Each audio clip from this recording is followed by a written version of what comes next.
unable to find comfort in the wealth he had once accumulated.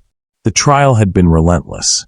Prosecutors presented evidence meticulously, detailing the financial networks, offshore accounts, and internal memos that traced the thefts to Vincent's decisions.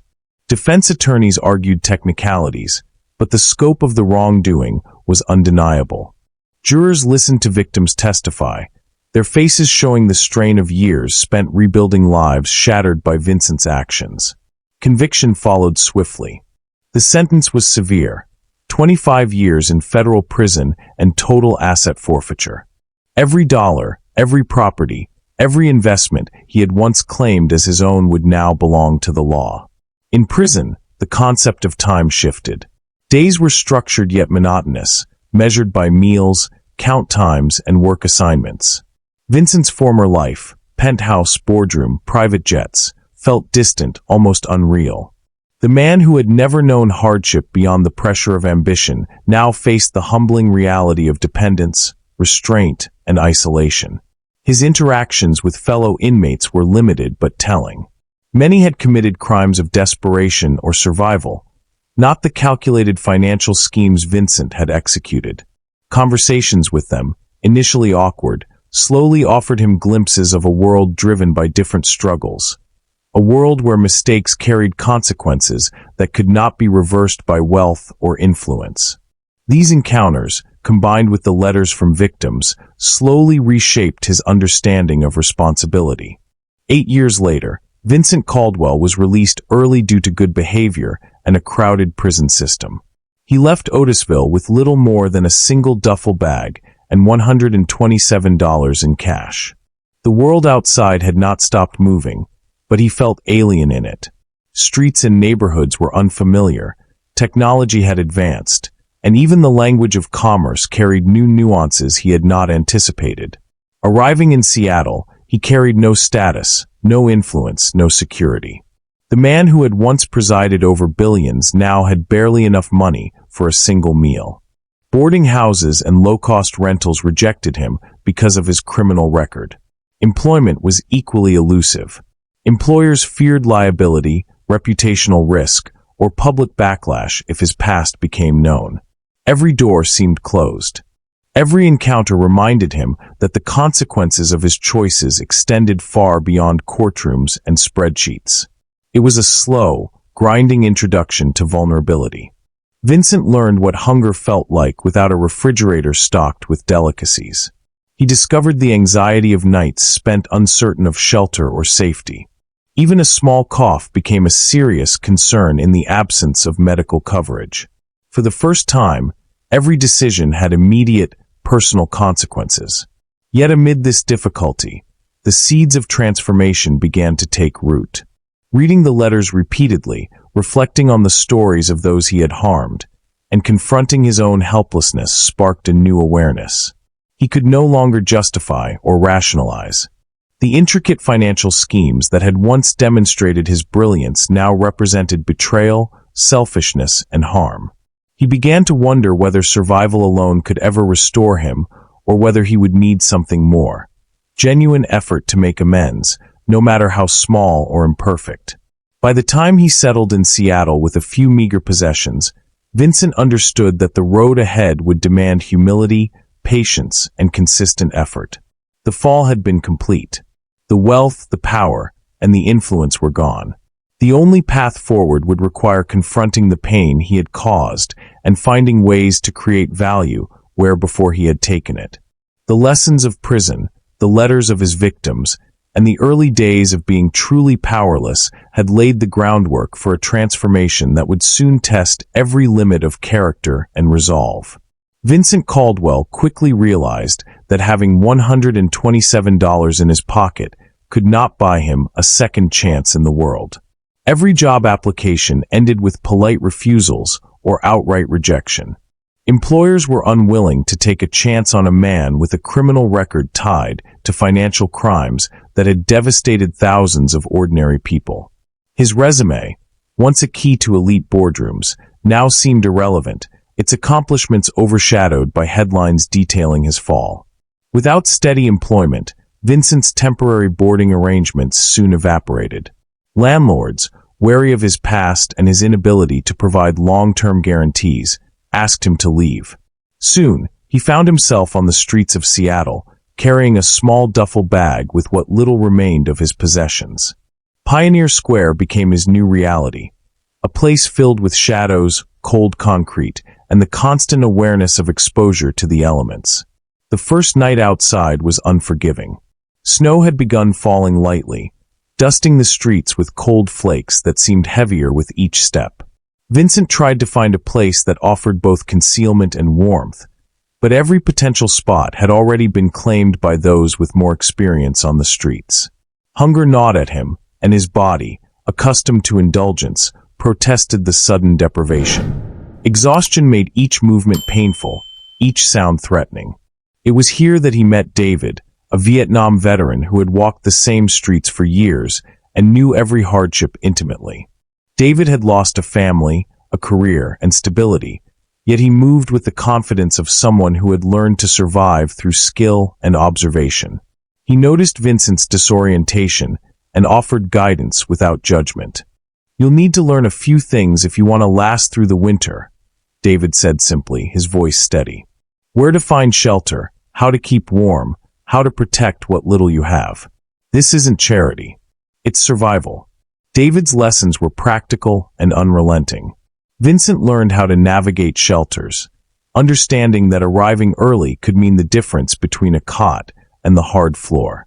He was taught to sleep lightly, with one eye open, to stay alert to dangers from both the elements and other desperate people. David showed him which dumpsters might contain usable food and which were best avoided. He explained the unwritten rules of sharing space and maintaining respect among those living on the margins. Every day brought new challenges. Vincent had to compete with others for food and warmth. Meals were often irregular, and the soups and bread at local kitchens, once dismissed as meager sustenance, became lifelines. His body, accustomed to rare cuts of meat and fine wines, weakened rapidly under the combination of cold, hunger, and exhaustion. Simple tasks like walking several blocks with his duffel bag or enduring a wet night on the pavement became tests of endurance. Winter deepened, bringing snowstorms that left streets icy and winds cutting through every layer of clothing. Vincent's health deteriorated. Fingers turned numb, cheeks burned red from frostbite, and every cough carried anxiety about the risk of infection. The man who once curated a personal wine collection and enjoyed gourmet dinners now cherished a cup of hot broth from a soup kitchen and a donated blanket that still smelled faintly of detergent. Despite the hardships, Vincent began to absorb lessons far beyond mere survival.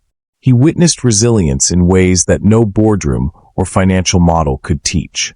He saw people who had been pushed to the margins show generosity despite scarcity, sharing food, blankets, and advice with others. Observing these acts of kindness challenged his assumptions about human worth and value. David became more than a mentor. He was a guide into a world Vincent had never acknowledged before. "It's not just about getting through the night," David explained one evening as they huddled in a doorway. "It's about understanding who you are when there's nothing left to hide behind. Out here, your reputation doesn't protect you. Only your choices do." Vincent began to internalize that principle in small ways. He offered a half of his meager meal to a woman with a child, something he might have ignored before, calculating it as a trivial loss. He helped another man patch a torn jacket, noticing how the simple act brought relief and gratitude. These actions were not calculated investments or public relations maneuvers. They were decisions to respond with humanity in a harsh environment. By the end of the winter, Vincent's body was thinner, his hands cracked from exposure, and his face drawn from hunger and cold. Yet something intangible had shifted. The man who once measured life by wealth and influence had learned to value patience, empathy, and the quiet strength required to endure adversity. Meals were no longer just sustenance, they were moments of shared survival. Sleep was no longer a right, it was a hard-earned reprieve. The streets of Seattle became an unexpected classroom.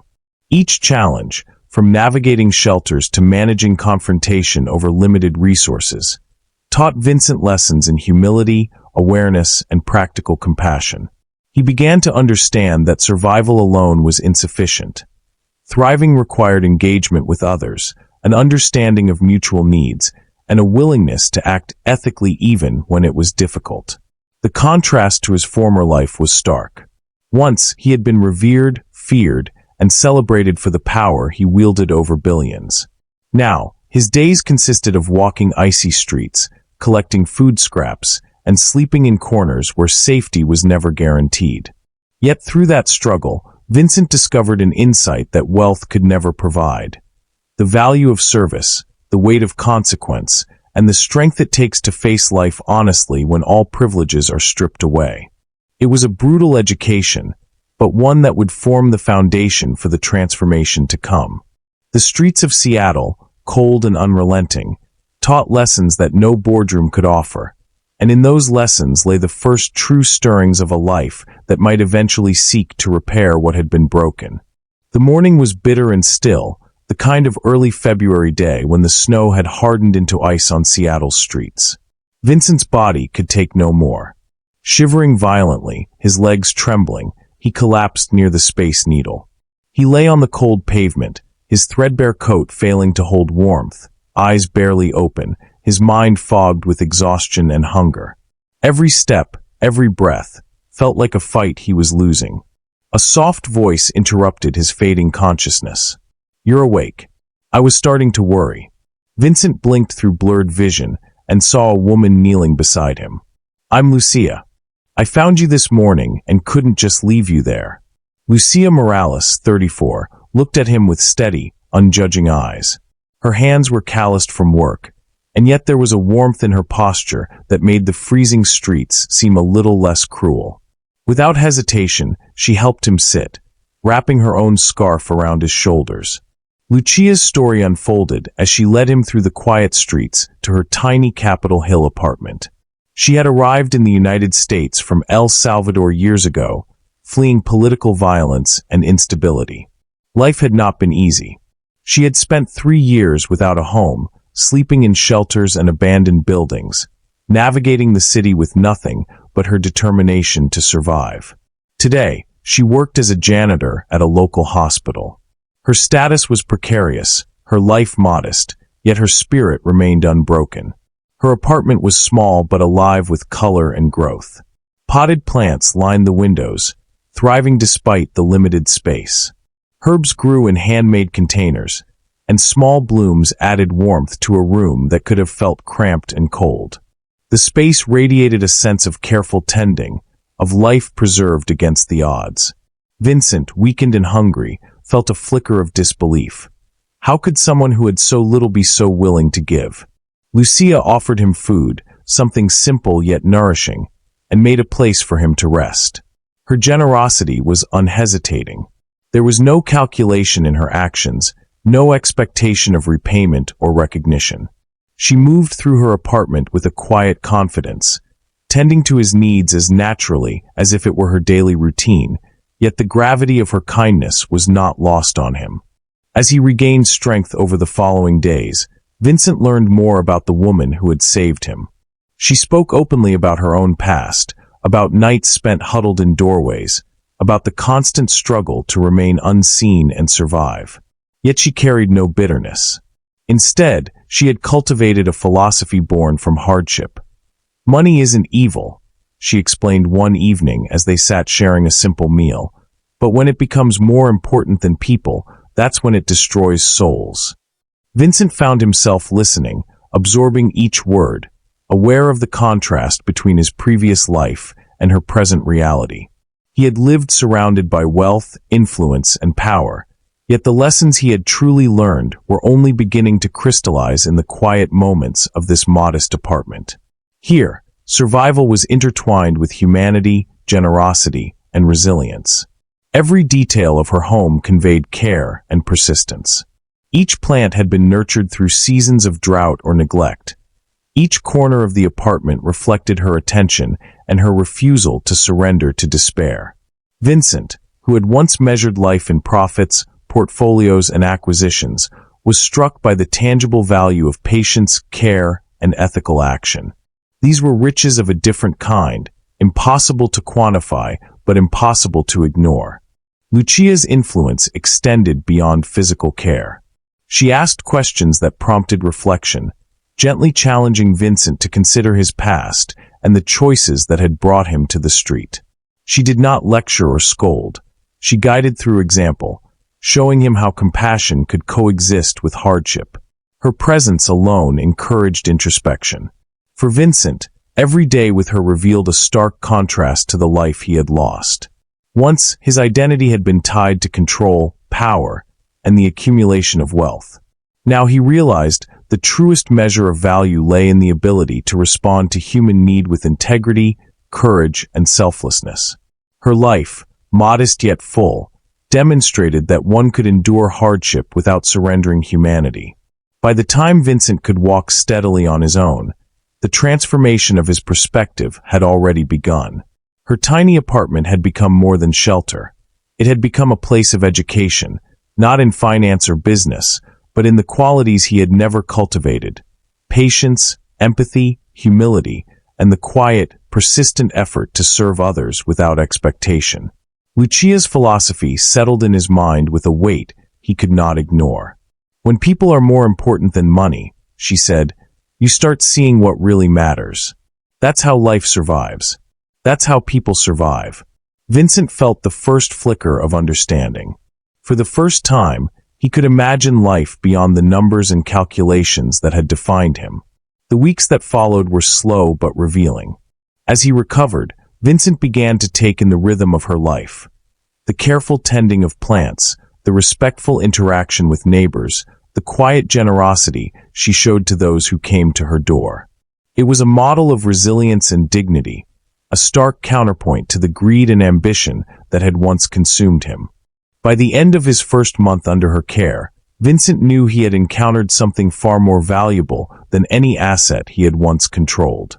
He had found a glimpse of humanity and purpose that could not be stolen, sold, or destroyed. And in that realization, a seed of transformation had been planted, a seed that would, in time, grow into the foundation of a life he had never imagined possible. Vincent had learned to navigate the quiet rhythms of his new life, the small victories and daily struggles that define survival and slow recovery. Yet, even amid this fragile stability, the past refused to remain distant. One morning, as he checked the notifications on his modest tablet, an alert from a national news outlet caught his eye. A story on a newly established restitution program for financial crime victims. The article was careful to avoid naming him directly, but the details were unmistakable.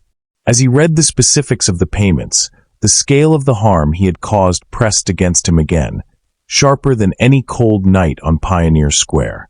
His identity, once hidden in the shadows of anonymity, had been inadvertently revealed. He had thought the world had moved on, or that he had slipped under its radar, but now his past, as inescapable as the Seattle fog, reminded him of the lives he had disrupted. Lucia noticed the change immediately. He sat silent, eyes fixed on the screen, and for a long moment neither spoke. Then he showed her the alert, his hands trembling slightly. She read the information carefully, absorbing not just the news, but the weight it carried for him and for those affected. Lucia understood that this revelation could shake the foundation they were building together. It was not merely a public reminder of Vincent's crimes, but an emotional test, forcing both of them to confront questions that had been quietly simmering beneath the surface. Could he continue to live with integrity while the world remembered the worst of him? Could she maintain trust when the shadow of his past pressed so close? She withdrew for the week that followed. She sought counsel from Father Miguel, whose calm wisdom had guided her through earlier decisions, and from Rosa, the older woman whose experience had taught her the difficult balance between forgiveness and prudence. Conversations were long and deliberate. Father Miguel spoke without judgment, emphasizing the distinction between acknowledgement and absolution. Forgiveness, he said, does not erase the past. It is the choice to believe someone can become more than their worst actions, to trust in the work of change. His words were steady and measured, encouraging reflection without minimizing the responsibility Vincent bore. Rosa approached the matter differently, focusing on the practical implications of trust. She reminded Lucia that observing action over time was the only reliable measure. "You don't give your heart based on words or remorse alone," Rosa said. "You give it when you see consistent effort, when someone demonstrates they are committed to becoming better every day, even when it is difficult." Lucia spent hours walking along the water, the gray Puget Sound stretching endlessly before her. Mount Rainier rose in the distance, snow-capped and immovable, a reminder of the permanence of nature compared to the impermanence of human actions.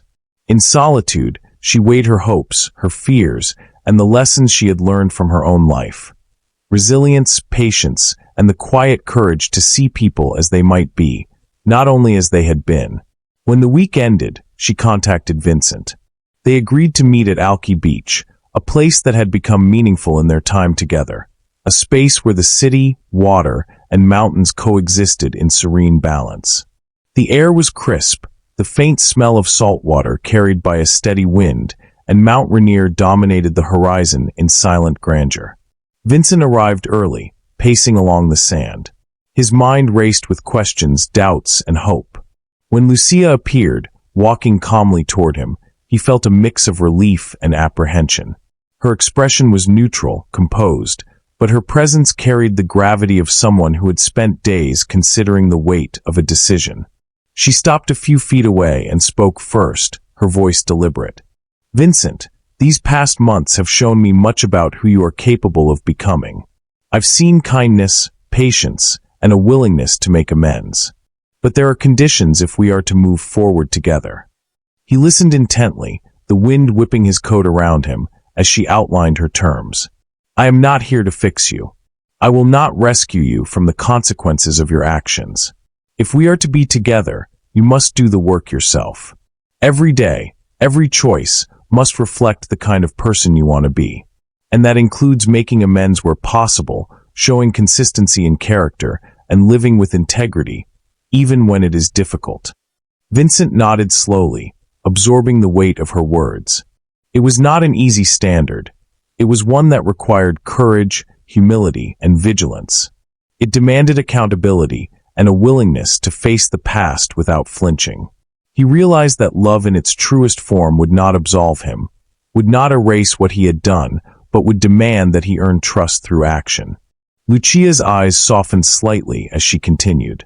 "I can love you, Vincent, but my love will not be blind. I will support you, but I cannot carry your burdens for you. You must take responsibility for who you are becoming every day." The air between them seemed to contract with unspoken meaning. The ocean roared quietly in the background, and the distant hum of the city seemed to fade. In that moment, Vincent recognized the depth of what was being offered. Not a chance to escape the consequences of his past, but a chance to transform, genuinely and fully, with someone who would demand the best from him. He took a step closer, reaching for her hands, and spoke with a voice that was steady despite the emotion surging through him. "Lucia, I understand. I have tried to measure worth in money, in status, in control. I see now that none of that matters without integrity, compassion, and the willingness to make things right. I will do the work. Not because you ask it of me, but because it is the life I want to live, the man I want to be." Lucia held his gaze, searching for sincerity. She saw it not just in his words, but in the quiet determination reflected in his posture, in the way his eyes met hers with honesty rather than calculation. It was the first time she felt certain that the person beside her was committed to growth, not for reward or redemption alone, but because he had truly understood what it meant to change. Vincent continued, his voice firm and unyielding. "I love you, Lucia. Not because you saved me, and not because I need you to complete me. I love you because of the goodness I see in you, the way you live, and the way you inspire me to be someone worthy of that goodness. I will spend every day proving to you, and to myself, that love is not a shortcut. It is a mirror showing me who I must become."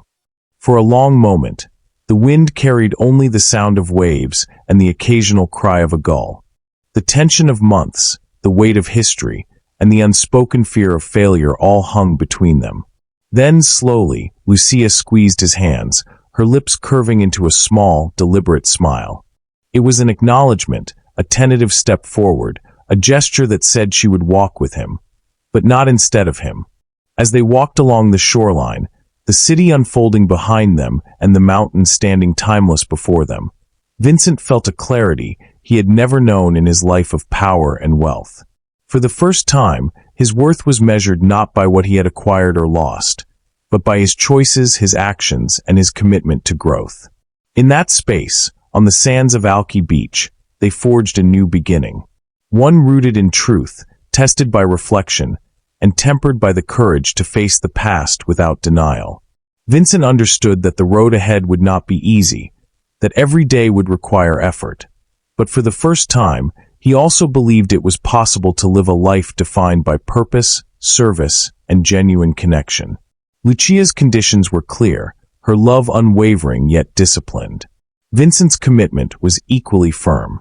Together, they began a partnership built not on convenience or rescue, but on mutual respect, accountability, and the shared pursuit of a meaningful life. It was a turning point, not the end of his journey, but the first decisive step toward redemption. The waves lapped at their feet as they lingered, watching the horizon. Vincent, for the first time in years, felt hope that was quiet, persistent, and earned. The past could not be erased, but it could guide him toward a life of action, integrity, and compassion.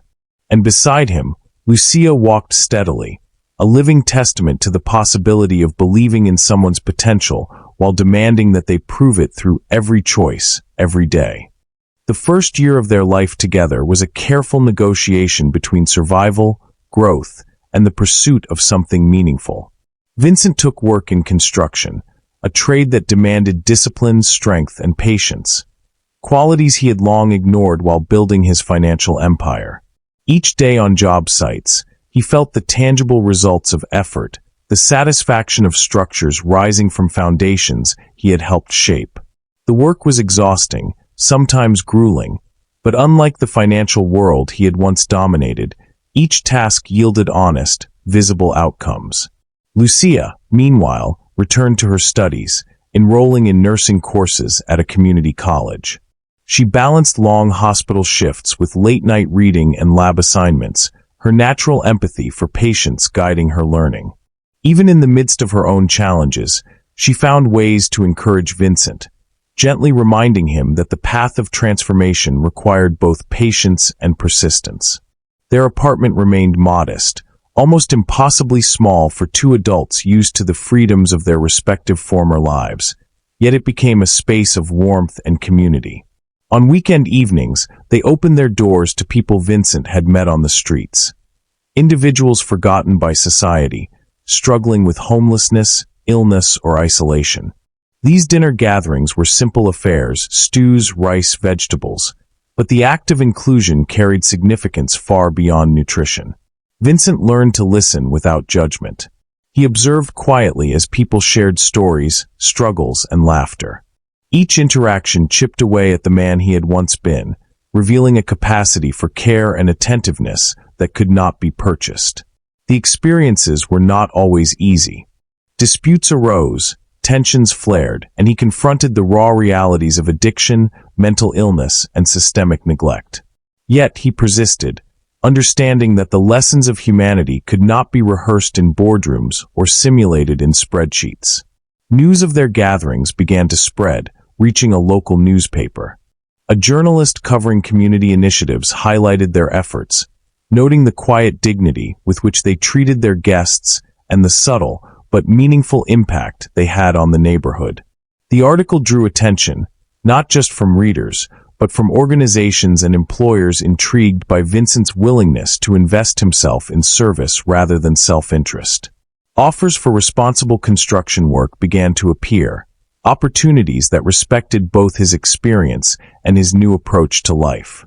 The most emotionally significant event of that year came when Vincent received word that one of his victims, Elena Martinez, was gravely ill. Elena, the retired teacher whose letters had first forced him to confront the human cost of his actions, was nearing the end of her life. With Lucia by his side, he traveled to Cleveland to meet her. Elena's apartment was modest but filled with evidence of a life devoted to others.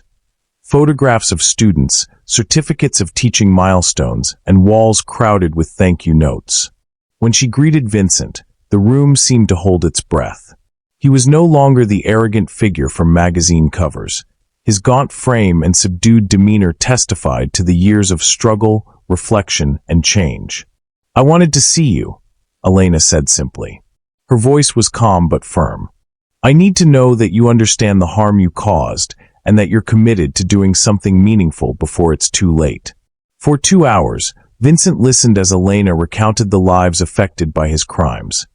Families forced into poverty, students' dreams deferred, retirees' plans dismantled. The weight of their words pressed upon him, but so did the possibility for action. He described the small ways he had begun to contribute, the dinners, the construction work, and the plans for larger-scale projects. Elena's eyes softened, and she reached a quiet decision. "I forgive you," she said, "not because your actions were excusable, but because holding on to anger will only harm me further. Use what remains of your life to build good. That is all I ask." Her words carried both a blessing and a challenge. Vincent left Cleveland with a renewed sense of purpose, understanding that his transformation required not just personal improvement, but tangible contributions to the lives he had disrupted. Back in Seattle, Vincent knew it was time to move forward, both personally and relationally. He took Lucia to Pike Place Market, a place alive with color, conversation, and movement, where the scent of fresh fish mingled with the rhythm of street performers. Amid the energy of the market, he paused, looked into her eyes, and spoke from the heart. "I want to marry you," he said. The words carried the weight of everything they had endured, the hard lessons, the late nights, the shared struggles. "Not because you saved me, and not because I need you to complete me. I want to build a life with you, rooted in what we've learned, in the hope we've discovered, and in the people we have yet to help." Lucia's response was measured but warm. "I want that too," she said. "But we do it as equals. Not as the former billionaire and the woman who lived on the streets. Not as the criminal and the saint. We do it as partners who commit to building something together, every day." Their wedding followed in the spring, held in the small community garden they had helped cultivate in Pioneer Square. The garden symbolized growth, effort, and shared care, principles that mirrored the journey they had undertaken. Father Miguel officiated, blending tradition with personalized vows that reflected the life they had created and the values they intended to uphold. Lucia wore a simple dress, adorned with flowers from their garden, while Vincent wore clean construction attire, a quiet acknowledgement of the work that had shaped his new character.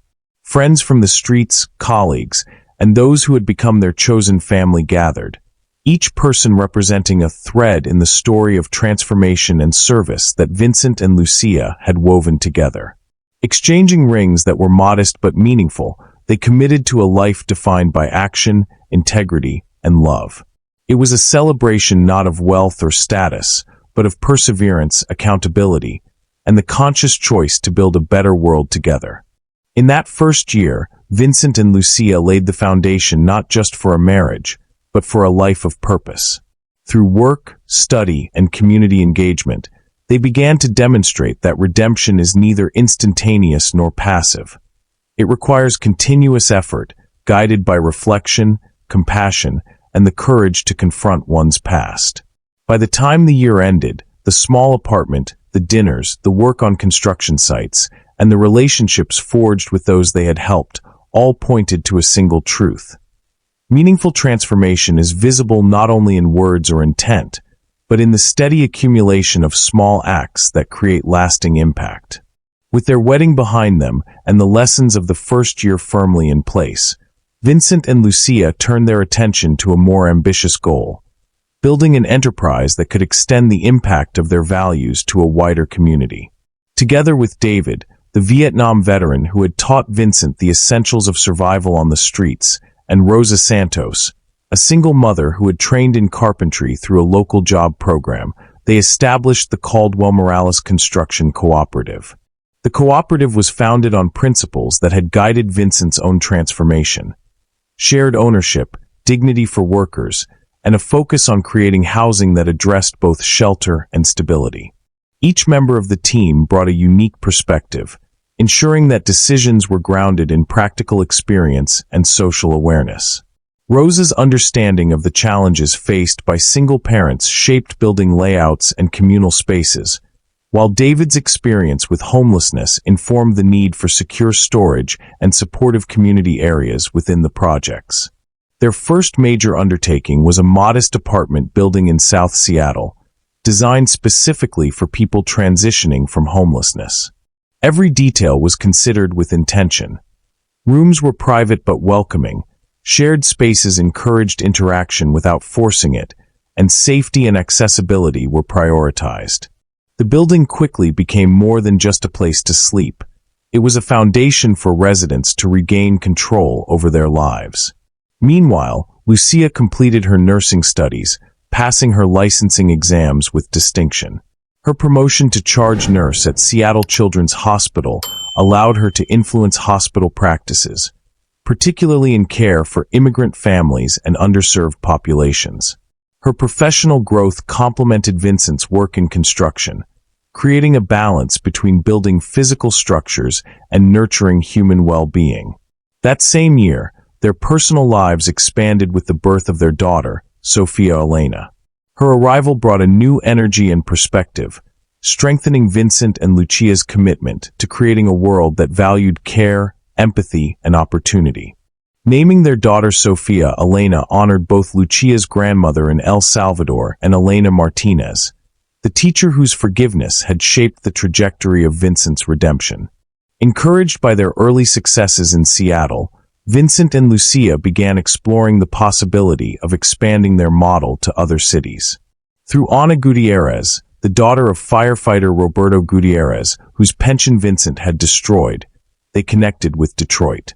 Ana, inspired by the cooperative's approach and determined to address housing inequities in her own city, invited them to help establish the Motor City Housing Cooperative. The Detroit project required careful navigation. Vincent faced residents whose lives had been directly impacted by his financial crimes, a reality he could not avoid. Community meetings were intense, often charged with anger, skepticism, and raw emotion. During one particularly pivotal forum at a Detroit church, Robert Williams, an elderly man whose pension had been lost due to Vincent's schemes, addressed him directly. "I know who you are," Robert said. His voice carried years of frustration and grief. "You took from me and my wife. We lost our home. She passed believing we were a burden. How can we trust anything you say now?" Vincent's heart ached with the weight of recognition. He did not offer excuses. "I cannot undo the past, nor can I restore what was lost," he replied. "All I can do is commit to using every opportunity one have to help others regain stability and dignity. Every home we build, every family we support, is done in memory of those I harmed. I can only ask for the chance to show that I am doing everything possible to create something meaningful from the harm I caused." The exchange was raw and difficult, yet it became a defining moment for Vincent. Over time, Robert and other skeptical community members observed the consistency of Vincent's actions. Homes completed on schedule, respectful treatment of tenants, and the cooperative's emphasis on supporting worker owners who had faced similar struggles. Slowly, trust was earned. Robert eventually acknowledged the transformation he had witnessed. "I see now that your actions are not just words," he said. "You are building something real, and maybe some good can come from all that was lost." Back in Seattle, the Caldwell Morales Cooperative continued to grow. Their second and third projects expanded the model to include communal kitchens, small educational spaces, and gardens that provided both food and connection. Rosa moved into a supervisory role, mentoring newer members and helping maintain the cooperative's mission-driven approach. David's presence remained vital, bridging the gap between the team's ideals and the practical needs of residents who had experienced homelessness. Vincent took responsibility for the business side, leveraging his financial expertise in ethical ways. Budgets were meticulously planned, partnerships nurtured, and opportunities for impact maximized. The cooperative was no longer just a housing provider. It was a training ground, a community network, and a demonstration that accountability and innovation could coexist. The personal and professional achievements of Vincent and Lucia were intertwined. While Vincent focused on construction and community engagement, Lucia developed programs within the hospital to support immigrant families, advocating for preventive care and greater access to health services. Her efforts, combined with Vincent's work, illustrated the power of aligning personal growth with broader societal impact. Sophia Elena became a symbol of the new life they were building. Her curiosity, energy, and laughter infused their home and community spaces with vitality, reminding everyone involved of the stakes and the rewards of their work. Through her, Vincent and Lucia found renewed motivation to continue pushing for change, both locally and nationally. By the end of the cooperative's second year, the success in Detroit was underway. Buildings were rising on formerly neglected lots, providing stability for dozens of families. Anna, now a leader in the local effort, credited Vincent and Lucia with providing both guidance and an example of what dedication to community service could accomplish. In Seattle, the cooperative's reputation for integrity and effectiveness attracted attention from other cities and organizations seeking to replicate the model. Each new project reinforced a simple truth. Transformation was meaningful not only when it was personal, but when it created opportunities for others to rise alongside those who had been given a second chance.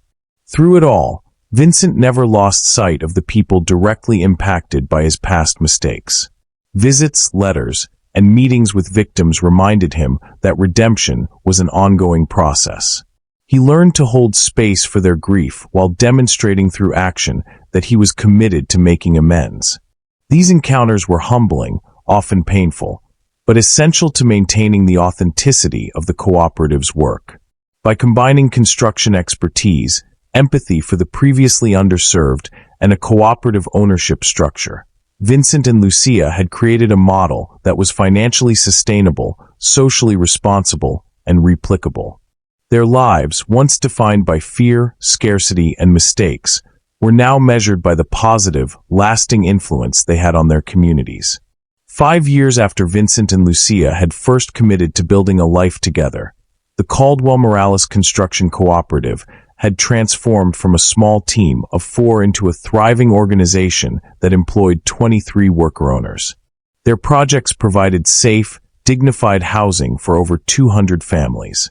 Waiting lists at multiple sites reflected the continued demand for the kind of thoughtful, resident-focused developments they had pioneered.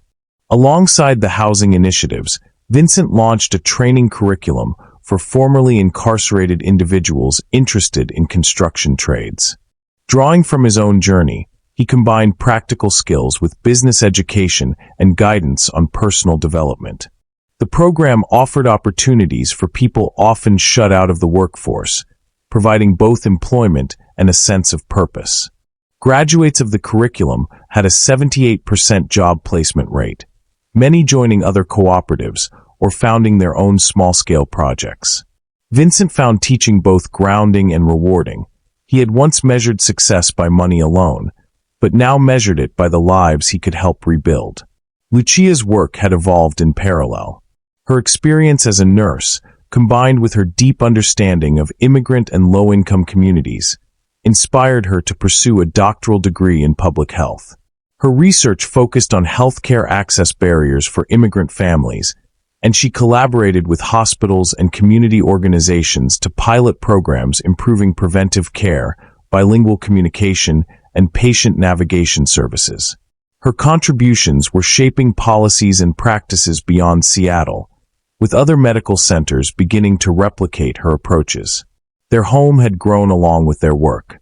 The tiny apartment where Vincent had first recovered under Lucia's care was now a spacious residence in a renovated neighborhood building. The community garden where they had married had expanded to cover an entire city block, producing fresh food for dozens of families while serving as a gathering space for neighbors, friends, and residents from their housing projects. Weekly dinners continued, now featuring multiple generations of participants, including formerly homeless residents, hospital staff, cooperative workers, and volunteers. The spirit of hospitality and mutual support that had defined their earliest gatherings remained unchanged. The 5th anniversary of their wedding was a celebration of both personal and communal achievement. Sophia Elena, now a bright and curious 4-year-old, played among the raised garden beds as friends, family, and colleagues gathered to honor the couple's accomplishments. Speeches highlighted the cooperative's growth, the training program's success, and the impact of Lucia's healthcare initiatives. David, serving as senior project manager, reflected on the journey from street survival to meaningful work, noting that the cooperative had become a place where people could rebuild not only homes but lives. Rosa, now overseeing several development sites, spoke of the importance of consistent effort, integrity, and empathy in shaping sustainable communities. Amid the celebration, Vincent and Lucia took a quiet moment together to reflect on the journey that had brought them here. Vincent acknowledged the enormity of his past mistakes, the billions he had lost, and the lives he had disrupted. He recognized that monetary restitution would never fully compensate those he had harmed, yet he found hope in the tangible ways they had been able to make amends. Homes built with care, careers launched for people who had been shut out, and support systems for families navigating poverty, displacement, and trauma. Lucia, holding Sophia in her arms, reflected on her own journey. From an asylum seeker struggling to survive to a respected nurse and public health advocate, she had transformed her personal hardship into a platform for service. She marveled at how their combined efforts had created a life that was richer and more meaningful than any they could have imagined individually. The child in her arms symbolized the next generation, one that would grow up understanding that value is not measured by wealth alone, but by actions, compassion, and the commitment to lifting others. Together, they had built a model that integrated personal accountability, community investment, and long-term social impact. The victim advocacy fund they helped establish had grown to over $2 million, providing immediate financial assistance to those still struggling due to past financial crimes. Elena Martinez remained involved as an honorary mentor, while Ana Gutierrez managed the Detroit branch and Rosa oversaw the Seattle chapter. The fund had become a national example of how victims could support each other constructively while encouraging restitution and personal transformation among perpetrators. Vincent often spoke publicly about the lessons of his life. At conferences, in schools, and in community forums, he shared the journey from wealth and arrogance to accountability and service. He emphasized the need for sustained action over empty promises, the importance of humility, and the power of communities to restore trust when individuals demonstrate genuine commitment to change. He encouraged formerly incarcerated people to seek constructive opportunities while challenging society to offer pathways for reintegration rather than permanent exclusion. Lucia's advocacy work complemented this message. Her research emphasized the intersection of healthcare access and social equity. She trained hospital staff to recognize cultural and linguistic barriers, advocated for policy reforms, and helped establish community health initiatives that reduced preventable illnesses among immigrant families. Her work demonstrated that systemic challenges could be addressed effectively when informed by lived experience, compassion, and evidence-based solutions. The cooperative's impact extended far beyond the physical buildings they constructed. Each project created networks of support. Tenants helped one another navigate challenges. Workers gained not just skills but self-respect, and community spaces fostered engagement that strengthened neighborhoods. The model inspired similar initiatives in cities across the country, where local leaders adapted the cooperative framework to meet specific housing and workforce needs. At home, Vincent and Lucia nurtured a culture of curiosity, learning, and empathy for Sophia. Even as a toddler, she observed the values her parents lived by: caring for neighbors, honoring commitments, and finding joy in contribution. Through everyday experiences, gardening, meal preparation, helping residents, or reading stories to children in their housing projects, Sophia absorbed the lessons that wealth is not a measure of worth, and that a meaningful life is one of service. As the evening of their 5th anniversary wound down, Vincent and Lucia stood together in the garden, Sophia asleep in her mother's arms. The city lights of Seattle twinkled in the distance, reflecting a life built on redemption, determination, and love. They had faced the consequences of past actions, accepted the hard work required for change, and created structures, both literal and figurative, that would endure long beyond their own lives. In that moment, the message of their journey was clear. True wealth is measured in relationships nurtured, opportunities created for others, and the courage to transform personal failure into meaningful impact. They had moved from extreme loss to purpose-driven living, demonstrating that no fall is too great when combined with sustained effort, accountability, and the willingness to put others first. For those watching, their story is a reminder that second chances can be earned, redemption is possible, and love can serve as a powerful force for both personal and societal transformation. Where you are today, you can choose action over inaction, empathy over indifference, and contribution over self-interest. Vincent and Lucia's legacy illustrates that lives devoted to service leave footprints far more enduring than wealth alone. This incredible journey shows that no fall is too great for redemption when we choose service over selfishness. Where are you watching from today? Subscribe for tomorrow's equally powerful story, and remember, your support helps continue bringing these life-changing tales of transformation and hope.